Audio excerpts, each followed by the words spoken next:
Assalamualaikum warahmatullahi wabarakatuh. Alhamdulillahilladzi hadana lihadza wa ma kunna linahtadiya laula an hadana. Asyhadu an la ilaha illallah wa asyhadu anna Muhammadar Rasulullah la nabiyya ba'da amma ba'du. Pertama dan utama sekali, marilah kita mengucapkan kalimat puji dan syukur atas kehadirat Allah Subhanahu wa taala yang telah melimpahkan rahmat dan karunia-Nya hingga bisa kita hadir pada Zoom pada hari ini. Selawat beriring salam tidak lupa kita kirimkan kepada arwah junjungan kita, yakninya Nabi besar Muhammad SAW. Baiklah, kami dari kelompok 1 yang berkotakan Baiti Latifah, Husna Haria, Indah Permata Dharma, yang akan membahas tentang konsep manajemen, yang dosen pengampunya itu Dr. Farida Mayar, MPD. Baiklah, untuk materi pertama yang akan disampaikan oleh Baiti, kepada Baiti, silakan. Baik, terima kasih kepada moderator. Next.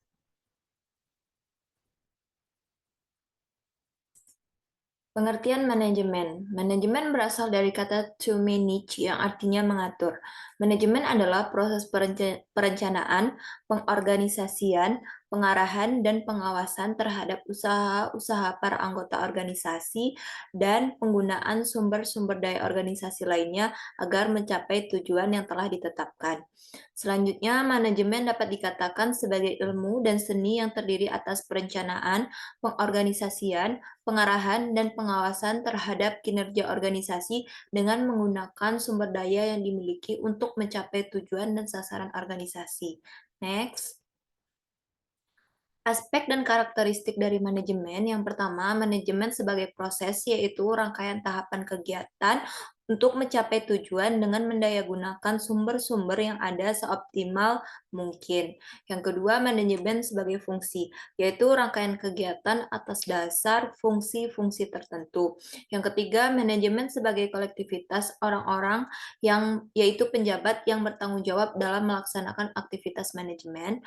Yang keempat, manajemen sebagai suatu sistem, yaitu suatu kerangka kerja yang terdiri dari berbagai yang senantiasa berkaitan dan bergantung satu sama lain. Next. Yang kelima, manajemen sebagai ilmu, yaitu yang bersifat interdisipliner dalam hal-hal konsep, teori-teori, metode-metode, dan analisis menggunakan bantuan dari berbagai ilmu seperti ekonomi, sosial, matematika, dan statistik. Yang keenam, manajemen sebagai seni, yaitu keterampilan dalam mendayagunakan sarana, prasarana, dan mengarahkan orang-orang dalam kegiatan manajerial.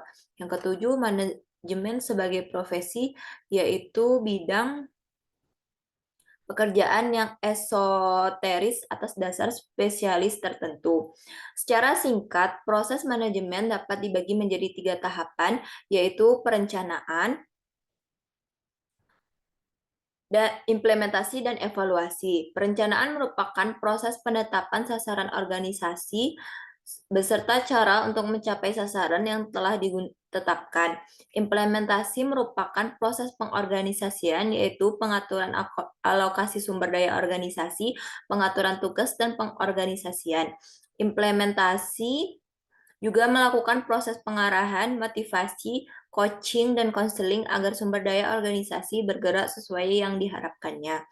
Kemudian evaluasi merupakan proses membandingkan antara kinerja dan harapan atau sasaran. Apabila hasil yang dicapai kurang memuaskan, maka perlu dilakukan tindakan korektif agar hasil akhirnya dapat memuaskan dan dapat memperbaiki hal-hal yang sebelumnya belum tercapai. Dikembalikan kepada moderator.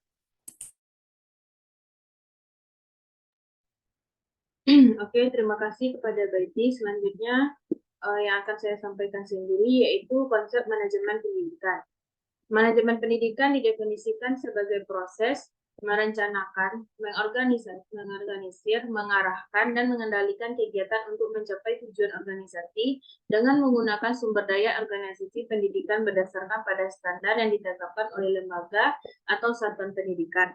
Manajemen pendidikan juga sering disebut sebagai sebuah bidang ilmu terapkan dari manajemen yang dikontekstualkan terhadap bidang pendidikan.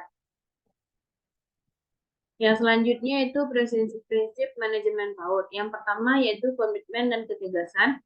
Yang kedua yaitu profesionalisme. Yang ketiga yaitu komunikasi dan koordinasi. Yang keempat yaitu kompetensi. Yang selanjutnya yaitu membahas tentang tujuan manajemen PAUD.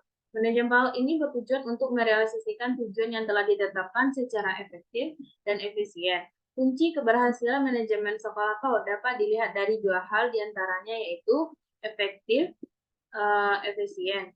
Inti efektif dan efisien dalam manajemen PAUD sering dikaitkan dengan mengambil cara atau keputusan yang tepat dalam memberdayakan seluruh komponen PAUD yang ada untuk mencapai tujuan semaksimal mungkin. Sekian dari saya. Yang selanjutnya itu materi yang akan disampaikan oleh Kak Indah. Kepada Kak Indah dipersilakan. Baiklah, terima kasih moderator. Saya akan melanjutkan materi yang selanjutnya itu adalah membahas tentang kegunaan manajemen PAUD. Adapun penggunaan manajemen PAUD yaitu untuk mempermudah lembaga dalam mengelola PAUD untuk melakukan yang pertama adalah perencanaan, di mana perencanaan dalam penyelenggaraan pendidikan anak usia dini sudah dituangkan ke dalam visi misi lembaga dan strategi untuk mencapai tujuannya. Dalam perencanaan ini diusahakan dalam membuat perencanaan dilengkapi dengan tabel penjadwalan kapan program dimulai dan selesainya. Perencanaan ini akan membuat program berjalan dengan matang dan tepat waktu. Yang kedua yaitu pengorganisasian. Selain itu, pengorganisasian ini selain perencanaan yang matang, hal yang tidak kalah penting adalah keberhasilan program PAUD dalam pengorganisasiannya. Dengan adanya manajemen PAUD, pengorganisasian akan dapat dilakukan dengan mudah karena komponen PAUD yang di dalamnya terdapat sumber daya dapat bekerja bersama membentuk sebuah sistem untuk mencapai tujuan tertentu. Selanjutnya yang ketiga itu adalah pengendalian. Seorang pengelola PAUD tidak boleh disibukkan dengan pekerjaan intern lembaga yang dipimpinnya. Ia harus melihat keluar mencari ide dan inspirasi baru agar PAUD yang dipimpinnya bisa maju. Pengelola PAUD juga harus mengajar di kelas dan tentu jam mengajarnya tidak sebanyak guru-guru lain karena ia juga harus tahu kondisi lapangan dengan instansi yang dipimpinnya sehingga ia mengetahui persis program yang bagaimana yang seharusnya dilaksanakan di PAUD tersebut. Dan yang terakhir itu adalah pengawasan. Dengan adanya manajemen PAUD, bidang pengawasan ini akan menjadi lebih mudah karena pengelola PAUD akan membagi pekerjaan terhadap individu-individu yang terlibat guna mencapai tujuannya. Sebuah rencana program harus diawasi atau dikontrol di supervisi yang tujuannya bukan untuk menilai baik atau buruknya, tetapi seseorang kepala sekolah harus memberikan motivasi, arahan, dan lebih mengoptimalkan lagi hasil kerja yang telah dicapai oleh para individu. Nah, selanjutnya itu adalah hasil laporan observasi yang dilakukan oleh kelompok 1, di mana jadwal observasi ini dilakukan pada tanggal 4 September tahun 2022. Objek observasinya yaitu TK Fadilah Amal 2. Di mana setelah dilakukan observasi, penemuan yang didapatkan adalah berdasarkan hasil observasi, maka hasil yang didapatkan itu guru kurang bisa membagi waktu dalam kegiatan yang akan dilakukan oleh anak. Akibatnya anak-anak bingung pengerjaan dalam satu kegiatan. Dalam tahapan penjelasan kegiatan pun guru tidak menjelaskan langkah-langkah yang signifikan pada anak. Akibatnya anak hanya bisa menyelesaikan satu kegiatan dalam satu hari. Namun, begitu ada juga beberapa anak yang mampu menyelesaikan 2 kegiatan. Sekian materi dari saya kembalikan pada moderator.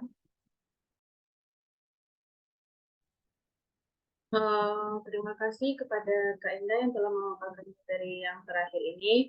Mungkin sekian dari presentasi dari kelompok kami.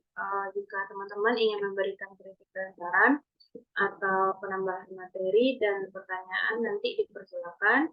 Mungkin kami akhiri untuk presentasi kami dengan membacakan Assalamualaikum warahmatullahi wabarakatuh.